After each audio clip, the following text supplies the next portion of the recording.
Hey everybody, thanks for tuning in to my YouTube channel. And in this short, quick video, I am going to give you my 5 tips for moving out of state. Number one, it would definitely be to visit the state that you're going to be going to.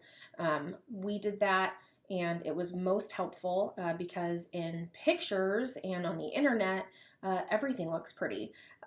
But when you get there, it might not look quite like you thought it was going to. Or maybe you'll be even more pleasantly surprised that it's prettier than you thought it was going to be. So definitely take the time to visit and kind of get to know the area.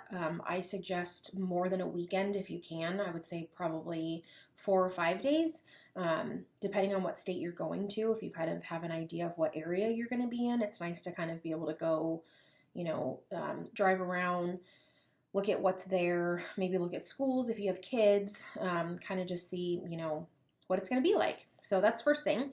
Second thing, if you have kiddos, research the schools. If you're retiring and moving somewhere, I would say research the fun.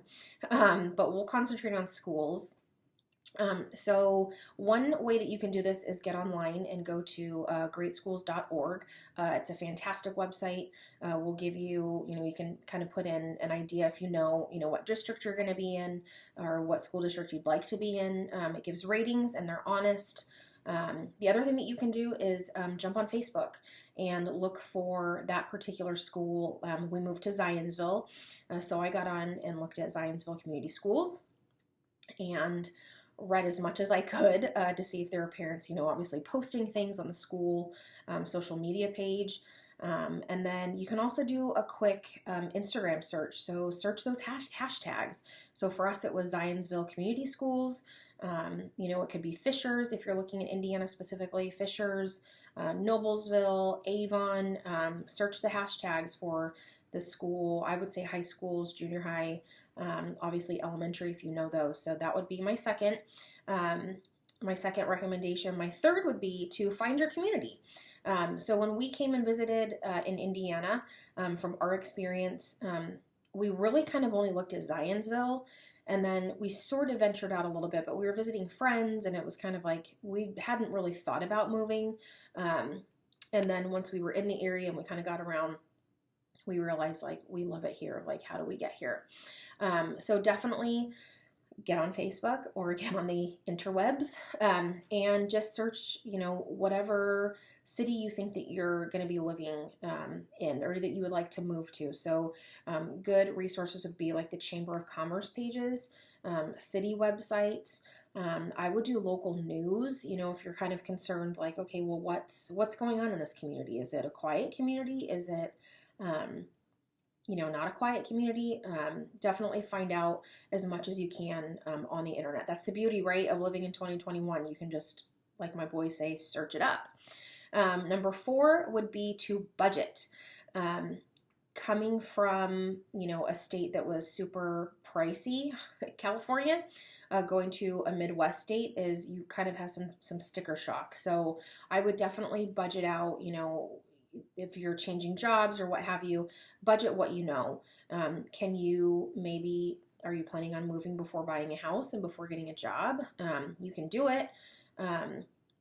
But I would definitely kind of try and figure out, which again, it would be the community pages.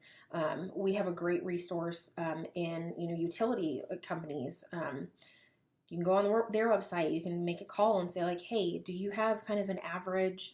Electric was huge for us, coming from California. And then when we moved to Indy, it was nothing what it was in California. So that was kind of a good, hey, look at it actually is going to be a little bit less expensive. So definitely review your budget, know what you're getting into, look at gas prices, look at cost of living, what do local sports, if you have kids, what do local sports cost, stuff like that. And you can go on to any community page. They'll have that data for you. My 5th recommendation would definitely be to hire a real estate agent. Now, when you're buying, obviously you don't pay the agent, so you don't really need to hire them per se, but choose an agent that, number one, you totally vibe with, that you like, that you feel like you could get along with, because they're really going to be asking you, or they should be asking you, you know, what's your biggest priority? For us, we knew we wanted to be near our family. So when we moved here, it was like, well, we're either going to stick to, you know, one of 3 areas. We'd really like to be in Zionsville if we can do it. And thankfully we had a great agent who was able to just show us like all around. And then kind of just be really honest with us. Like, you know, well, you know, at the time my husband was going to have to commute, and the commute from where we were at, in our agent's opinion, was a little bit longer than what most people do. But for us, it was like fantastic because it was way shorter than it was in California. So it was just nice to know, to have somebody who knew the area, who could say, oh man, if you don't want to sit in traffic, this is where you don't want to go. If you want to be in the country, you know, here's where you're going to look at. So definitely hire an agent. And of course, if you're looking to move to the beautiful state of Indiana, or the city of Indianapolis, either or, I'd love to talk to you. So reach out, and thank you for tuning in. So just a quick recap, those 5 things are to visit the state you're going to look at, that you're looking to move to, research the schools, find your community because you need your people, plan a budget, and hire a real estate agent. Super simple. If you have any questions, let me know, and thanks for tuning in.